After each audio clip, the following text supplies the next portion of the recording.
જૂનાગઢના વંથલીની અંદર યુવતીની છેડતી કરવામાં આવી હોવાનો મામલો પ્રકાશમાં આવી રહ્યો છે। સમાચાર આ જૂનાગઢથી મળી રહ્યા છે। વંથલીની અંદર એક કિસ્સો બનવા પામ્યો છે, જેમાં નાના કાજલિયાડા ગામે સગીરાની છેડતી કરવામાં આવી છે। મોડી રાત્રે ઘરમાં ઘૂસી અને છેડતીની ઘટનાને અંજામ આપવામાં આવ્યો।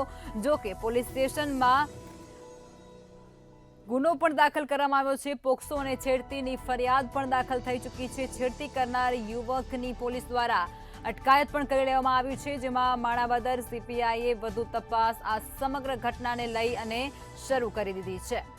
જાણકારી જૂનાગઢથી, જેમાં વંથલીમાં સગીરાની છેડતી કરવામાં આવી છે, જેમાં નાના કાજલિયાડા ગામે આ છેડતીની ઘટના બની હતી। જો કે મોડી રાત્રે ઘરમાં ઘૂસી અને છેડતી કરાતાની સાથે જ પોલીસ સ્ટેશનમાં પોક્સો અને છેડતીની ફરિયાદ પણ નોંધવામાં આવી છે। છેડતી કરનાર યુવકની પોલીસે અટકાયત પણ કરી છે અને ત્યારબાદ માણાવદર સીપીઆઈએ આ સમગ્ર મુદ્દે વધુ તપાસ પણ હાથ ધરી છે। ઊંડાણપૂર્વક તપાસ હાથ ધરવામાં આવશે અને જે આરોપીની અટકાયત કરી છે તેના ઉપર કાયદાકીય પગલાં પણ લેવામાં આવશે અને આ ગુનાની નોંધ કરવામાં આવી ચૂકી છે। તે અંતર્ગત કાયદાકીય કાર્યવાહી પણ હાથ ધરાશે। જૂનાગઢના વંથલીની અંદર ફરી એક વખત જે સ્ત્રી સુરક્ષાનો સવાલ ઉભો થયો છે। સગીરાની છેડતી કરવામાં આવી, ઘરમાં ઘૂસીને છેડતી કરાઈ। એક પોક્સો અને છેડતી અંગેનો બનાવ બનેલો છે, જેમાં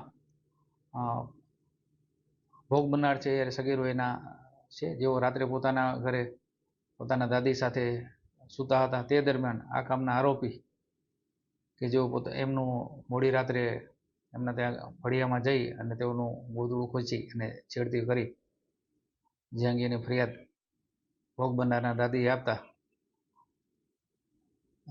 વંથલી પોલીસ સ્ટેશન ખાતે તેઓ ગુનો દાખલ કરવામાં આવેલ છે અને આગળની તપાસ ઇન્ચાર્જ સીપીઆઈ માણાવદરનાઓએ કરેલ છે। આ તપાસ ચાલુ કરી છે અને હાલમાં આરોપીની અટક કરવામાં આવી અને આગળની તપાસ હાથ ધરી છે।